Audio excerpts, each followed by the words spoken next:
was lying through his teeth to get the votes of people.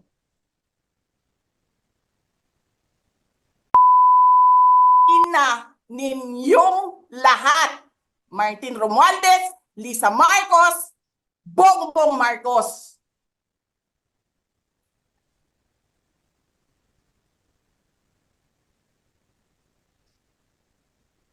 Ginigit-git nyo yung mga tao ko dyan sa envelope na yan. Lisa Marcos, naalala mo? Nagpadala ka sa akin ng video? Sinabihan mo ako saan kukunin ang pera.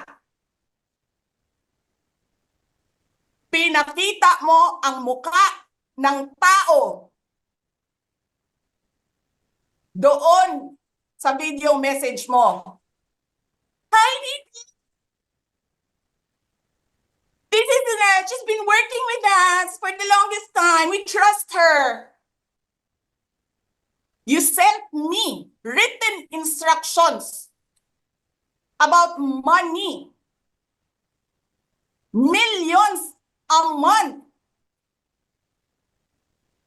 Anong nakalagay doon sa envelope? DepEd.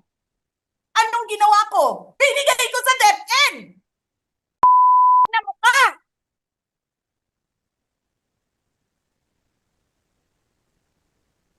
Wala ka ngang posisyon sa gobyerno, namimigay ka ng pera ng gobyerno eh.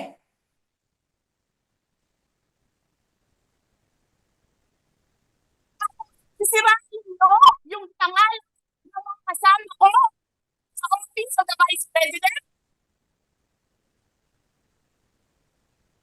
Sasabihin nyo sa mga tao, nakaw yan, confidential funds yan. Niwala nga kayong isang proof na confidential funds yan. Naniwala lang kayo sa isang babae na ang pangalan ay Gloria Mercado na nagsabi confidential funds yan, na hindi nyo nga nilabas na wala pang confidential funds, meron ng white envelope.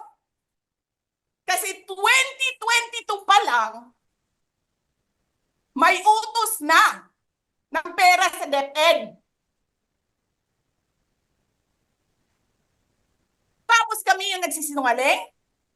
Nagpipigil ako eh. Kasi gusto ko lang magtrabaho. Gusto ko lang tapusin nyo na yung ng show ninyo dyan sa House of Representatives para makabalik na kami sa trabaho namin.